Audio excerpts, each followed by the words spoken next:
wow! Ang layo na binahin nyo, ha? Manila. Meron pa? UK, ma'am! UK! UK! Canada! Norway daw, Norway. Davao. Galing bang Davao? Yes, Davao! Davao!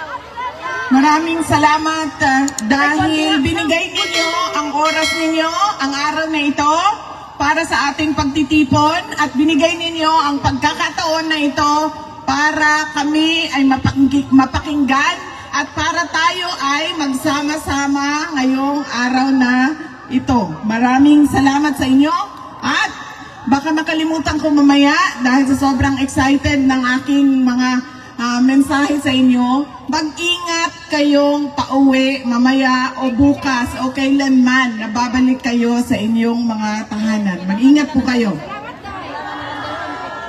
Ang sunod na pagpapasalamat ko ay sa lahat po ng ating mga guest speakers ngayong araw na ito. Isa-isahin ko po ang mga pangalan. Tulungan niyo po ako kapag meron akong nakalimutan na pangalan. Ang una pong nagsalita ay si Dr. Richard Mata. Ang sunod na nagsalita ay si Maharlika. Ang sunod ay si Attorney Vic Rodriguez. At nandiyan din po si Senator Robin Padilla. At si Senator Amy Marcos. And si Senator Rodante Marcoleta.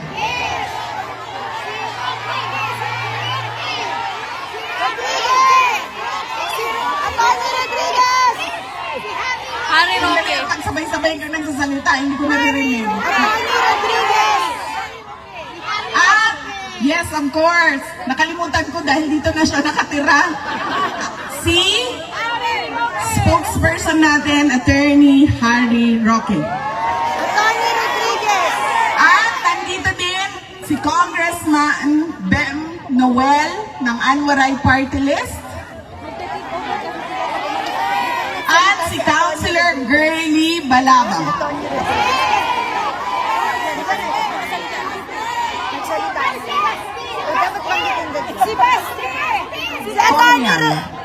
Conland. Malcolm Conland. Attorney Rodriguez! Lager! Okay. Sino pa? Attorney Rodriguez! Nakalimutan ko ang aking kapatid. Ang aming Vice Mayor-elect at kasalukuyang Mayor ng Davao City, Sebastian Duterte. Kung Claude Bautista. At Congressman Claude Bautista ng Davao Occidental. Nagpapasalamat ako sa kanila dahil Malcolm Colwell. Colan! Colan! Cortland. Oh, yan. At nandito din po ang kapatid ni dating Pangulong Rodrigo Duterte. Uncle ko po, si Benjamin Duterte. Okay. Meron pa nakalimutan? Attorney Rodriguez! Vic Rodriguez, tapos na kanina. Sorry. Tapos na, Dr. Mata. Asawa po ni Dr. Mata, si Mrs. Erica Mata. Okay. Sigurado kayo, walang nakalimutan sa pagpapasalamat. Ugang mga tao!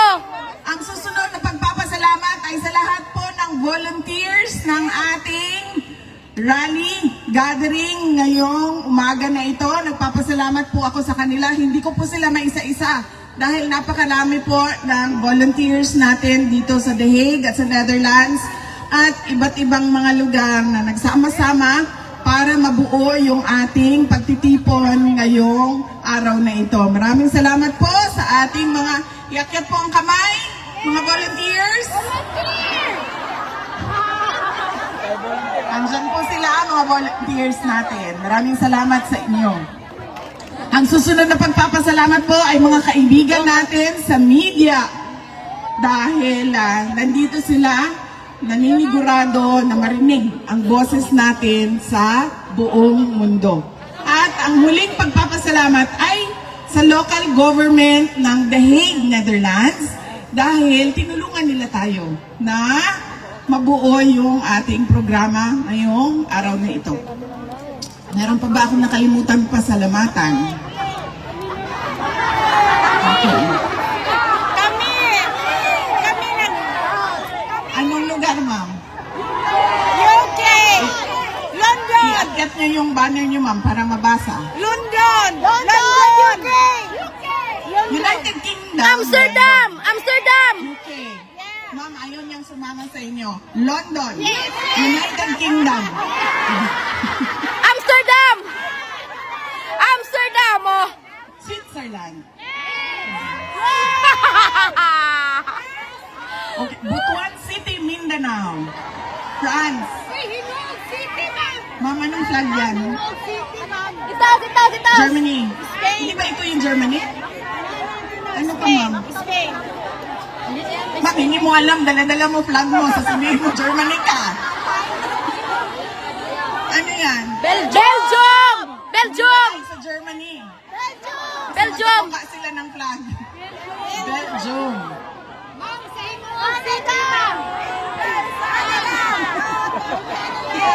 Iceland. Canada! Canada. Denmark, no? Denmark. Canada. Okay? Please, power hugs, GP Inday Sara, pabalik na namin Canada. Yes, ma'am, mamaya, meron po tayong one by one dito, ma'am. Sundin lang po natin yung instructions ng ating mga volunteers para mabilis at ma-accommodate natin lahat. Happy birthday to our future President, VP Inday Sara. We love you and we pray for you, Sara Natix. Maraming salamat. Happy birthday, VP Inday Sara. I love you from Canada, Sara Natix. Ma'am, hindi ko makita. From Sarana Movement. Ay! Magka-birthday tayo. Happy birthday, sir! Amik! UK. Maraming salamat. Ano pong edad ninyo, sir? 58. Okay. Ako po ay 32. Thank you. Magkalayo po ang edad namin ni sir, pero pareho kami ng 32 pa siya? birthday. Ayan. 47 na ah. Ang susunod ko po, anong flag yung daladala nila? Ha? Yung flag na blue tapos na yellow. Bangsamoro! Sweden. Bangsamoro! Di bale, sa susunod na balik ko, sana hindi na naman nababalik ako dahil nauwi na natin si Pangulong Rodrigo Duterte. Ay, ma-memorize ko na talaga yung mga flag ninyo. Anong flag ito? Bangsamoro! Yan. Bangsamoro! Bangsamoro. Oh, yan.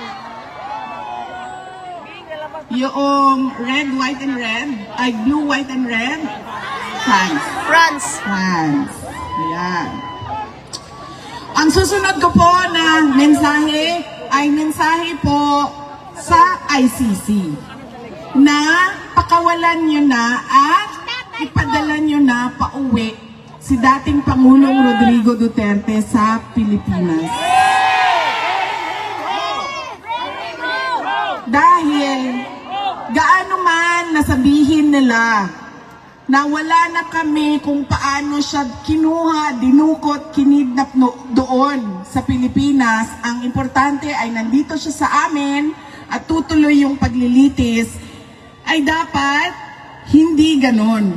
Dahil, di ba, sila yung nagsasabi, lahat may human rights. So, dapat ibigay din nila yung human right ni dating Pangulong Rodrigo Duterte na ibalik sa Pilipinas at i-check ng ating mga lokal na korte kung karapat-dapat ba na siya ay ipadala dito sa The Hague. Kaya dapat po hindi natin tigilan ang panawagan natin sa ICC to send him home. At huwag natin tigilan ang panawagan natin doon sa loob ng Pilipinas na lahat sa ating gobyerno ay dapat gawin nila, bring him home.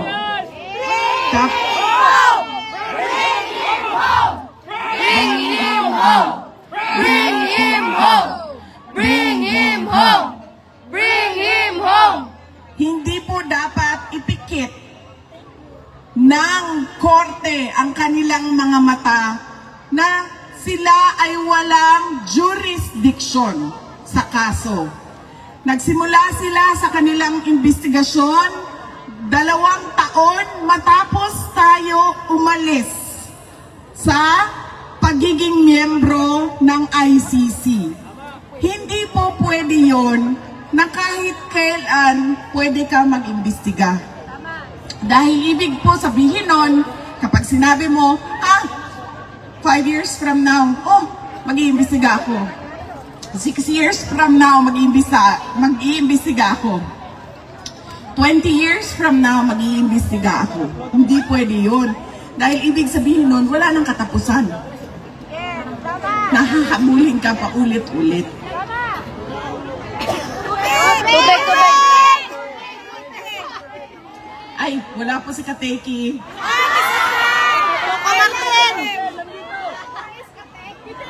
Where is he? Hindi po naka-duty si Kateki. Ano nga bang pangalan mo, sir? Coco Martin daw.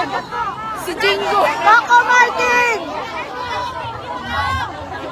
Ang dama lang gayong di kastada. Ano daw, ma? Katuko? Katuko? Katuko nandito. Grabe ko naman, ma'am. Kakulay lang ng katuko, mama, pero mas guwapo siya kaysa sa mga tuko. Ano yung sabi ng katuko? Kasamang tuko?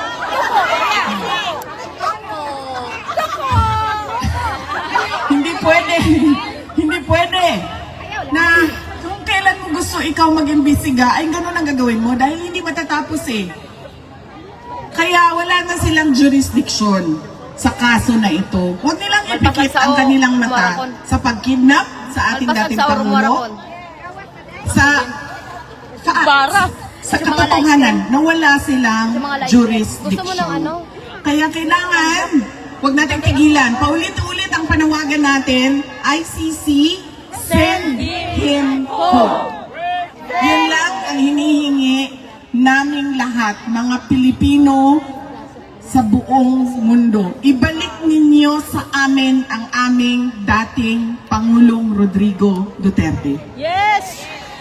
Ang susunod ko po na mensahe ay mensahe ng pagpapasalamat sa inyong lahat sa pag-celebrate ninyo. Unang-una noong birthday ni dating Pangulong Rodrigo Duterte noong March 28. At ngayon ang pag-celebrate ninyo sa aking birthday naman, May 31. Binisita ko po kahapon si dating Pangulong Duterte. At sabi ko po sa kanya, ay, unang-una, hindi siya, nahihirapan siya maggupit. Ito pa ha, hindi marunong magluto, hindi marunong magwalis, ay, hindi marunong maglaba, hindi marunong maggupit ng kuko. Uy! Kasi buong buhay niya pala ay manicurista yung naggugupit ng kuko niya. So kahapon, sinabi sa akin ng gwardya, ayan, may 2 nail cutter, gupitan mo yung tatay mo ng kuko. Hindi din ako marunong maggupit ng kuko ng ibang tao. Kaya ko yung kuko ko, pero pag kuko ng ibang tao, hindi ko magawa. So nahirapan ako na gupitin ang kanyang kuko. At 2 yung nail cutter. So 2 kami ng nanay ko. Yung isang kamay niya nasa akin, yung isang kamay niya nasa nanay ko. Kaganon siya doon.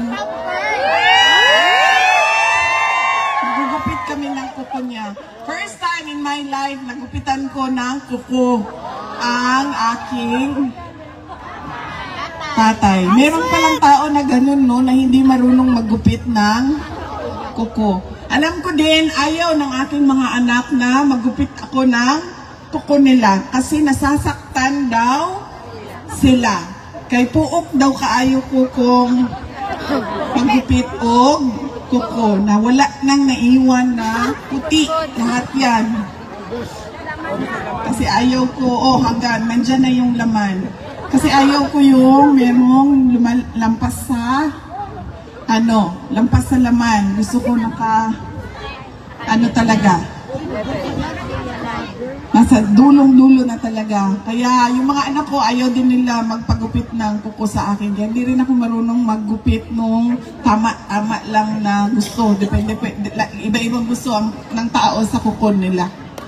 So, yun.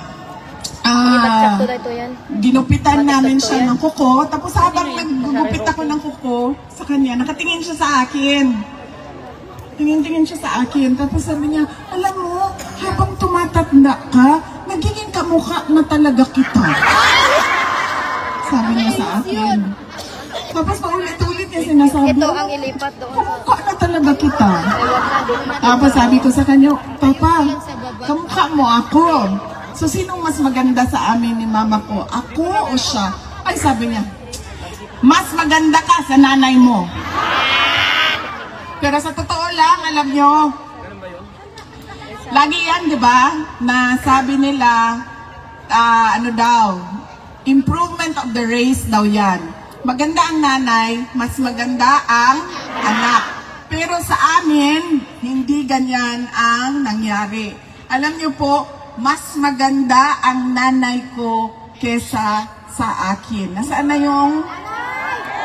Yan. Babay-babay ka, ma'am. Yan. Sara Duterte.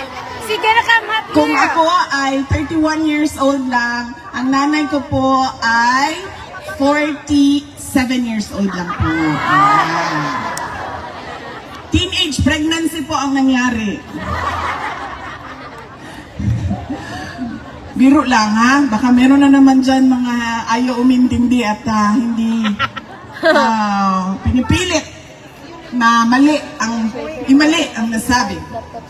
Yan po ang nanay ko.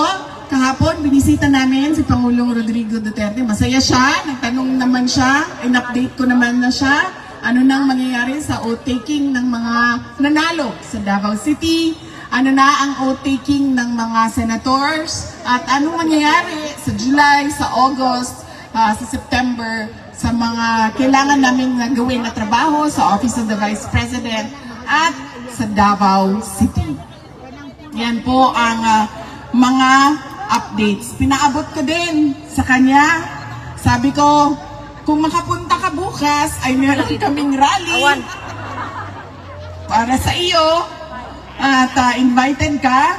Marami sa ating mga kababayan sa iba't ibang lugar ng mundo darating bukas para magdasal, para magpasalamat, at para ipanawagan sa ICC na ibalik ninyo ang aming pinakamamahal na Tatay Digong.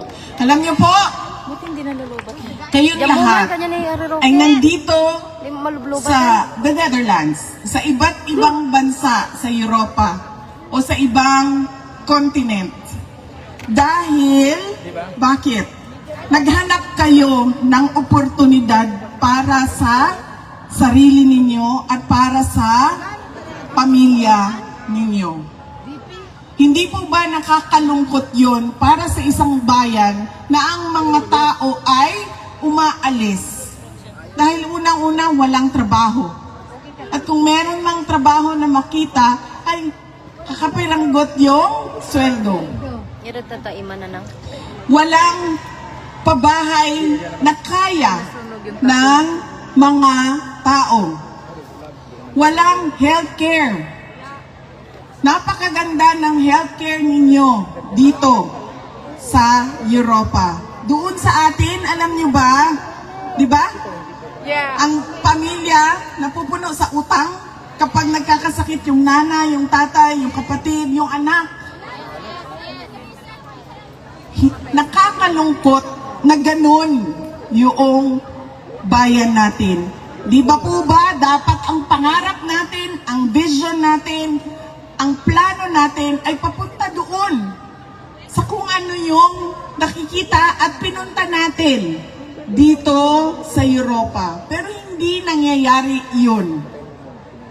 Dahil unang-una sa ating politika. lahat na lang puro politika, lahat na lang puro dole out, lahat na lang survival ng isang politiko. At ang kanyang pamamaraan para siya ay ma-re-elect na naman, mabalik na naman sa pwesto, ma-re-elect na naman. Pero kung makita mo ay napakabagal ng pag-usad ng bayan o kung meron mang nakikita na pagbabago sa ating bayan.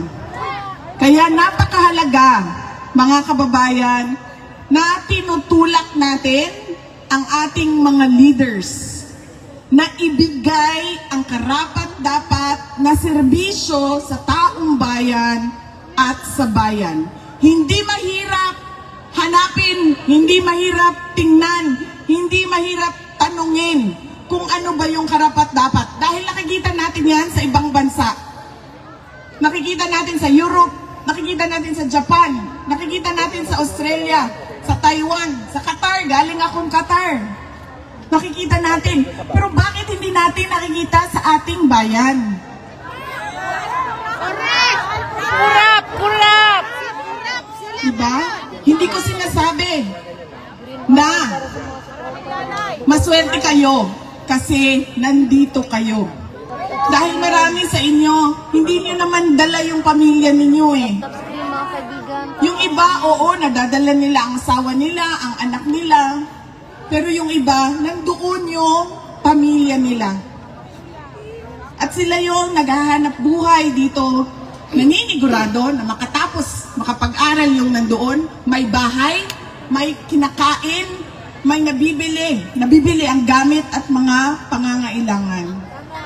Kaya kailangan talaga itulak natin at hingiin natin sa gobyerno. Ibigay ninyo ang karapat-dapat at ibigay ninyo ang nakikita namin sa ibang bayan dito sa ating pinakamamahal na Pilipinas. Dahil masakit na kailangan umalis ng ating mga kababayan. At masakit din sa mga naiiwan doon, tulad namin, na wala kaming mapupuntahan dahil wala namang kaming bahay, lugar, nandun lang kami, nandoon ang aming mga anak, at nakikita namin araw-araw. Bakit ganito sa Pilipinas? Bakit doon sa ibang bansa? Dahil, alam nyo ba, alam nyo naman kasi nakikita nyo ako, naglalakad lang ako dito. At kung nagmamadali, nagbabas, nagtatram. Bakit doon sa atin, sa Pilipinas, sasakay ka lang ng bus, bakit parang nakikipag-agaw buhay ka? Nag-aagaw buhay ka. Sasakay ka lang ng bus. Diba? Ang daming-daming namamatay sa tricycle. Babangga. Nang-hold up. Motor! Bakit? Ang daming Basta lagi. Ang daming Mga drugs! Masakit sa akin. Lalo na nung gagagaling ko lang sa Qatar, ma'am. So doon sa Qatar, meron silang national ID. Sabi nila sa akin, lahat ng pangangailangan nila nandun sa loob ng national ID nila. Ganito din sa iba't ibang bansa, diba? Nandun na lahat. Healthcare mo, driver's license mo, utang mo nandoon. Diba? Nakikita yung utang mo. Nakikita doon kung nahuli ka na ba o hindi. Nakikita doon lahat. Nakita. At pupunta ka sa hospital, o ayan ang health card ko, babayaran yan ng gobyerno ang aking pagpapagamot. Sa Pilipinas sana, ganyan! Dito doon sa atin sa Pilipinas, may nagkasakit. Takbo, dito, congressman pahingi.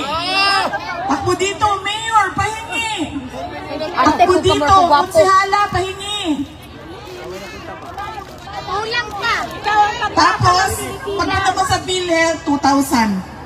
Bibigay sa iyo. Kinuha na! Nagbuaya! Gusto natin ng mas maganda na kinabukasan para sa ating bayan. Hindi tayo titigil, ICC, balik nyo sa amin, si Duterte. At hindi tayo titigil na paghingi sa ating gobyerno na ibigay ninyo ang karapat-dapat na nakikita namin para sa aming bayan. Dahil nakikita namin sa ibang bayan yon, ibig sabihin, pwedeng mangyari yan. Dahil nakikita namin sa iba.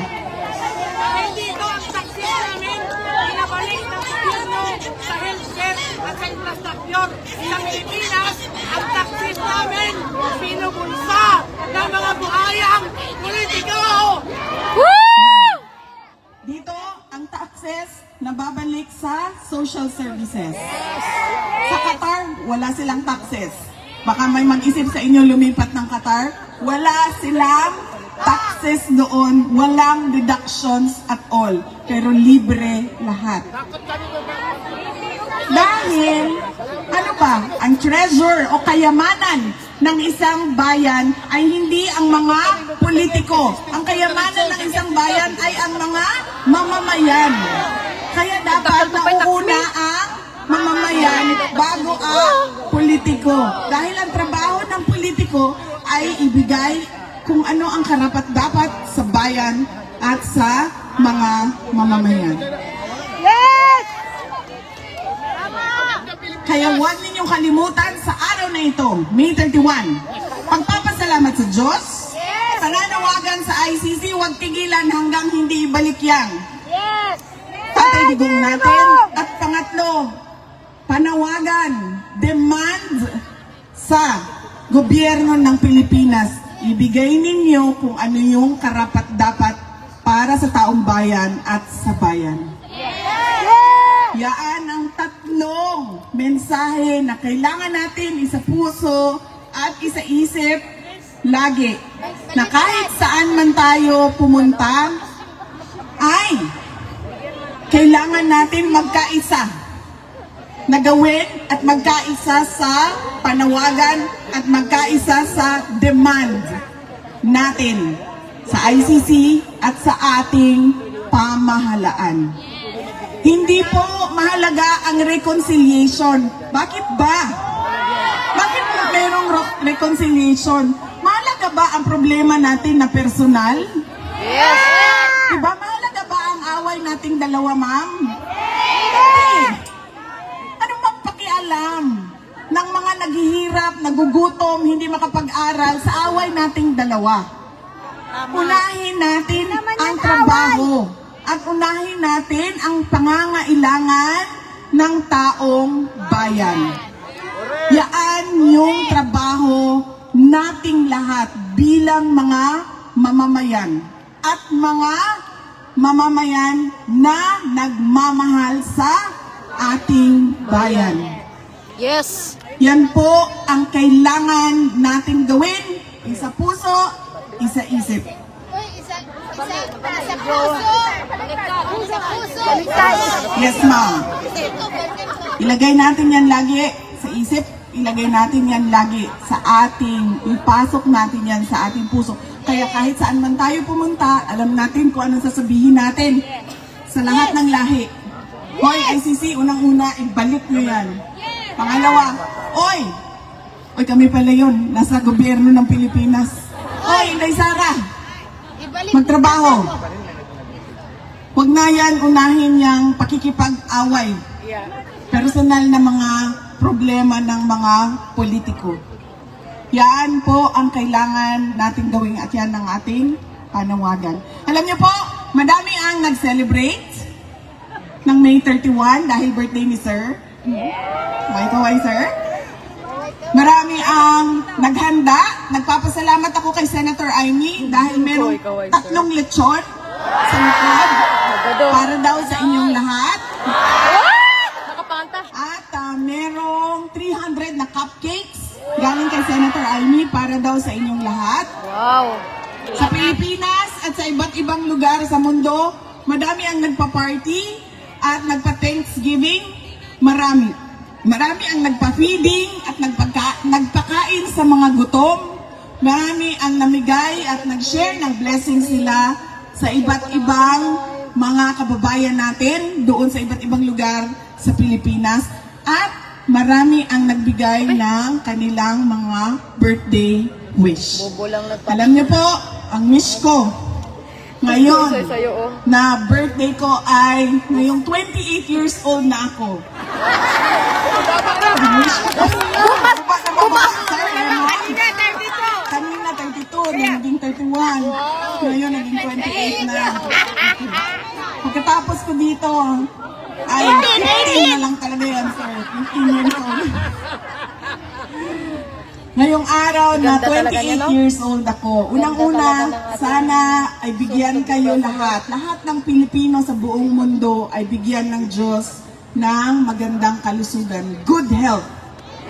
At pangalawang birthday wish ko ay sana lahat ng birthday wishes ninyo para sa akin ay ibigay din sa inyo ng Diyos. Amen!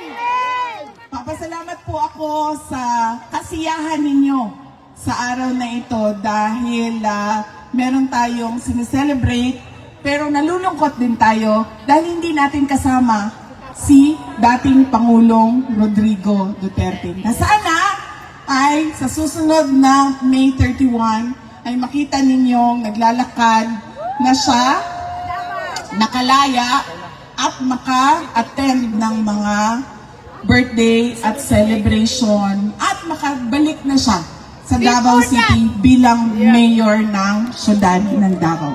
Maybe surprise, he was here. He's coming. Yes, ma'am. He's coming. Sabi nga nung mga Qatar, ma'am, sana naman bago pa sa pag-uwi daw ni Pangulong Duterte ay dumaan siya ng Qatar. So sana din I go back to Davao. pag siya ay nakalaya ay pwede siyang mag-program muna dito Yes! sa The Hague bago siya bumiyahe pauwi sa Pilipinas. Yes! I'm gonna ski. Mga kababayan, ang lahat ng ginagawa natin ay para sa Diyos, sa bayan, at sa bawat pamilyang Pilipino. Shukran. Amen! Woo! We love you! Tay. Si Kuya po nakakanta ng Duterte pa.